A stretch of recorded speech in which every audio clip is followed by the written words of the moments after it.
عام طور پر ہمارے معاشرے میں جب لڑکا بلوغت کی عمر کو پہنچتا ہے تو اس کی پہلی نشانی اس کی مسیں بھیگنا شروع ہو جاتی ہیں، ہونٹوں سے اوپر اور تھوڑی اور گالوں پر بالوں کی افزائش بڑھ جاتی ہے، جو کہ اس کے لڑکپن کے خاتمے اور جوانی کی آمد کا اعلان ہوتا ہے، جبکہ اس کے برخلاف اگر چین یا جاپان سے تعلق رکھنے والے مردوں کو دیکھا جائے تو ان کے چہرے جس طرح بچپن میں بغیر بالوں کے صاف ہوتے ہیں، جوانی کے بعد بھی ان کے چہرے پر مونچھیں داڑھی یا بال تقریباً نہ ہونے کے برابر ہوتے آؤچیں، اور جاپان کے مردوں کی داڑھی نہ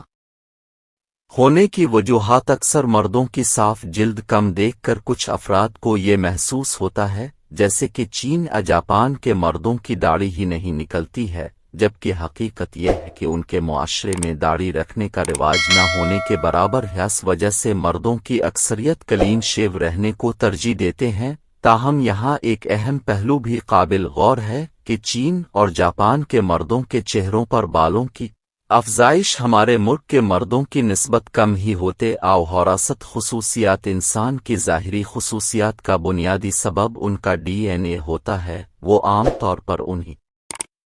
خصوصیات کا حامل ہوتا ہے جو کہ اس کی والدین کی جانب سے اس میں منتقل ہوتے ہیں۔ چین اور جاپان کے مردوں میں جینیاتی طور پر چہرے کے بالوں کی افزائش کم ہی ہوتی ہے، دوسری لفظوں میں ان کے چہرے پر ایسے مسام کم ہوتے ہیں جہاں سے بالوں کی افزائش ہوتی ہے، اس وجہ سے اگر ان کو دیکھا جائے تو ان میں زیادہ تر مردوں کی تھوڑی پر ہی بال اگتے نظر آتے ہیں، اور ان کی گالوں پر بالوں کی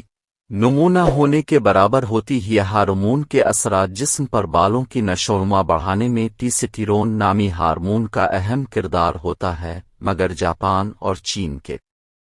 باشندوں میں ایشیا کے دیگر ممالک کی نسبت مقدار اس طرح کی ہوتی ہے جس کے سبب ان کے اندر چہرے پر بالوں کی افزائش کم ہی ہوتی ہے۔ آخر میں ہم اب پر یہ واضح کرنا چاہیں گے کہ چین اور جاپان کے مردوں کے چہروں پر بھی عام ایشیائی مردوں کی طرح بال نکلتے ہیں، لیکن ان کی تعداد نسبتاً کم ہوتی ہے اور جہری کے کچھ مخصوص حصوں تک محدود ہوتی ہے۔